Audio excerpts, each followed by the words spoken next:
This replica de Havilland DH-4 is owned and operated by the Vintage Aviator Collection in New Zealand. The aircraft began life in the USA, making it an appropriately genuine American-built replica, and it was completed to airworthy status by T.V.A.L. upon its arrival in New Zealand.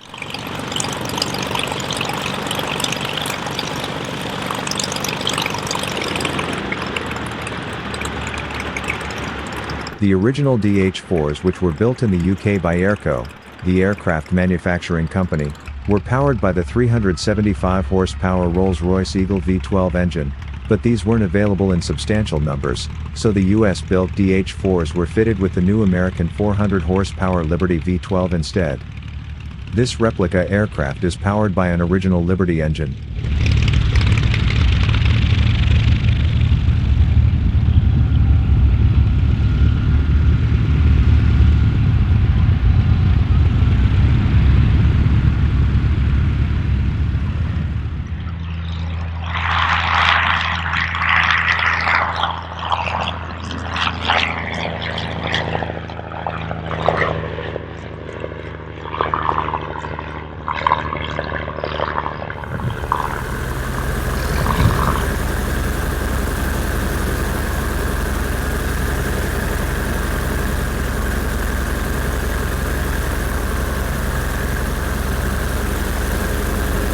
The color scheme of this aircraft represents one of the DH-4s of the 50th Aero Squadron, which operated on the Western Front in France from early September 1918.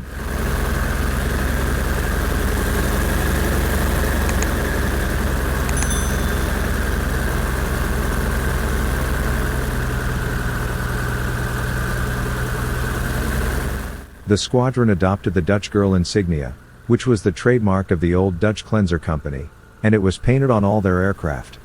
Squadron members also wore the insignia as a pin above the right breast pocket on their uniforms. To the flight crews of the 50th Aero Squadron, the insignia meant one thing, that they were going to clean up on Germany. In addition to being a fast and light bomber, the type was also heavily armed with twin forward-facing machine guns, and twin Lewis machine guns in the observer's cockpit. This meant that any enemy pilot attacking a formation of DH-4s had to be a very brave man.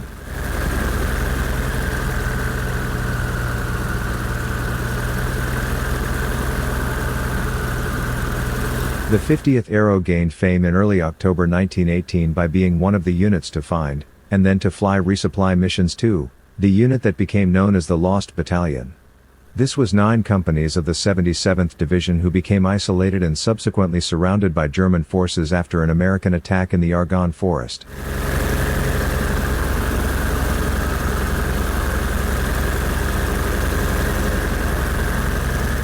While the U.S. Army Air Service had 13 squadrons of DH-4s in use in France, there were an additional 4 combined Navy Marine squadrons who flew the type on reconnaissance patrols along the Belgian coast.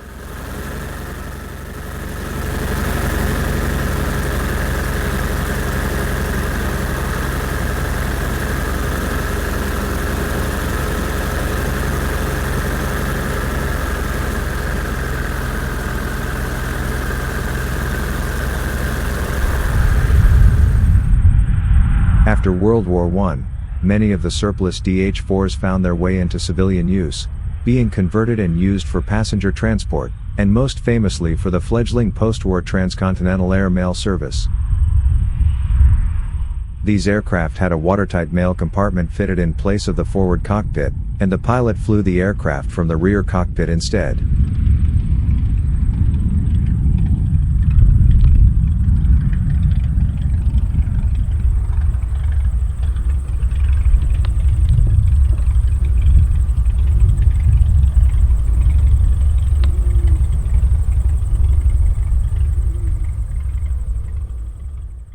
Hi, it's Bruce here.